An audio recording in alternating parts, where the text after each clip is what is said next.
जय श्री कृष्ण, राधे राधे। आज हम वैशाख महात्म्य के 10वें अध्याय का श्रवण करेंगे। पिछले अध्याय में हमने 6 मुख वाले कार्तिकेय के जन्म की कथा सुनी थी और यह जाना था कि जो नित्य प्रति इस कथा को सुनता है उनके पुत्र पुत्रादि की वृद्धि होती है।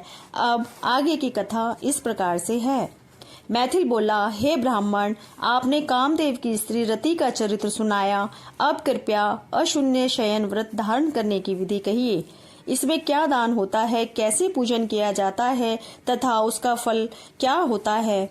यह सुन श्रुतदेव कहने लगे, हे राजन, इसका विधान श्री हरि भगवान ने लक्ष्मी जी से कहा था।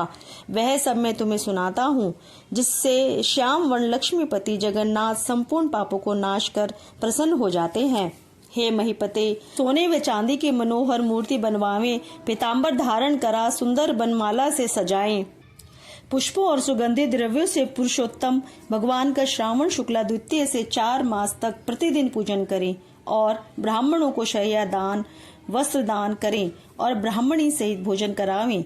फिर मार्गशीर्ष आदि मासों में पूर्ववत रक्त वर्ण हरि भगवान का रुक्मणी सहित ध्यान कर पूजन करें।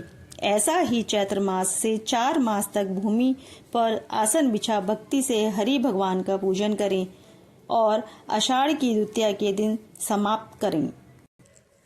उस दिन अष्टाक्षर यानी ओम नमो नारायणम इस मंत्र से हवन करें।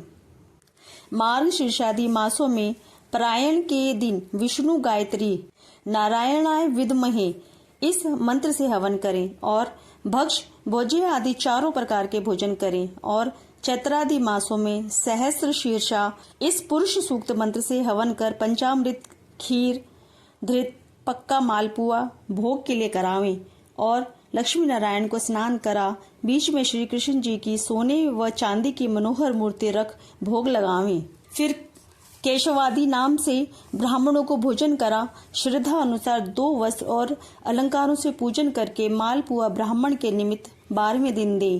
फिर पूर्व कल्पित प्रतिमाओं को संपूर्ण अलंकारों से आभूषित कर आचार्यों को दें और शैया का संकल्प करें। ऊपर लक्ष्मी नारायण का विधिवत पूजन करें, कांसे का पात्र दें और ब्राह्मणों को भोजन करावें। दान मंत्र, हे जनार्दन, जैसे आपकी शैया लक्ष्मी से अशून्य है, वैसे ही हे केशव, इस शैया दान से मेरी शैया अशून्य हो। इस प्रकार भगवान की पूजा कर आप भोजन करें। इस व्रत को पुरुष सौभाग्यवती स्त्री अथवा विधवा अशून्य शयन के निमित्त धारण करें। जो मनुष्य विष्णु धाम जाने की इच्छा करता है उसको यह व्रत अवश्य करना चाहिए। इसके करने से जगन्नाथ भगवान प्रसन्न होते हैं, देव दुर्लभ कार्यों की सिद्धि होती है और अनेक प्रजाओं की वृद्धि होती है। अतः जैसे भी बने यह व्रत अवश्य करें। यह वर्णन हो गया।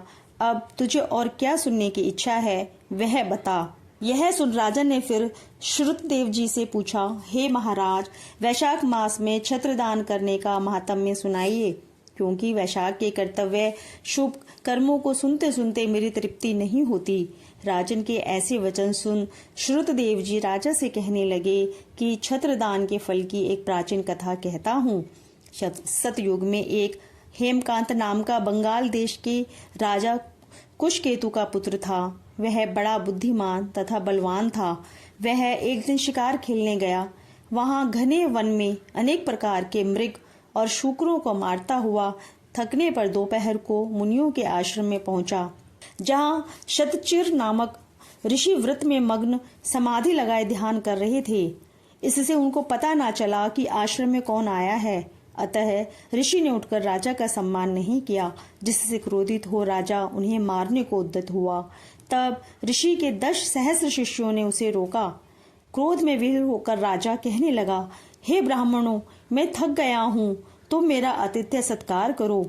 परंतु गुरु की आज्ञा के बिना क्या सत्कार करें। ऐसा शिष्यों से सुन राजा ने उन्हें मारने के लिए धनुष उठा लिया और अत्यंत क्रोध कर बाण छोड़ने लगा। तब शिष्य भागने लगे। उनमें से 300 शिष्यों को मार डाला और आश्रम में रखी हुई वस्तुओं को पाप बुद्धि सैनिकों ने ले लिया और खूब भोजन किया। जब सायंकाल के समय राजा सेना सहित पुरी में आया और उसके पिता कुशकेतु ने इस दुष्ट व्यवहार को सुना तो बेटे की निंदा कर पुरी से बाहर निकाल दिया। तब हेमकांत व्याकुल हो गहन वन में चला गया। वहां उसे ब्राह्मणों की हत्या सताने लगी। वहां पर जीव जंतु को मार कर खाते हुए इधर उधर घूमते घूमते 28 वर्ष बीत गए। एक दिन की बात है कि तीर्थ यात्रा करते हुए त्रित नामक महामुनि वैशाख मास में दोपहर के समय वन में आए, जो धूप और तृष्णा के मारे व्याकुल हो वृक्षहीन स्थान में मूर्छित होकर गिर पड़े। देव योग से हेमकांत ने चित मुनि को ऐसी दशा में देखकर ढाक के पत्तों की छतरी बना धूप निवारण के लिए सिर पर लगाई और अलंबू का जल दिया। इस उपचार से मुनीश्वर की मूर्छा जाती रही। जब चेत हुआ तो उस पत्तों की छतरी को लगाए धीरे धीरे किसी गांव में पहुंचे।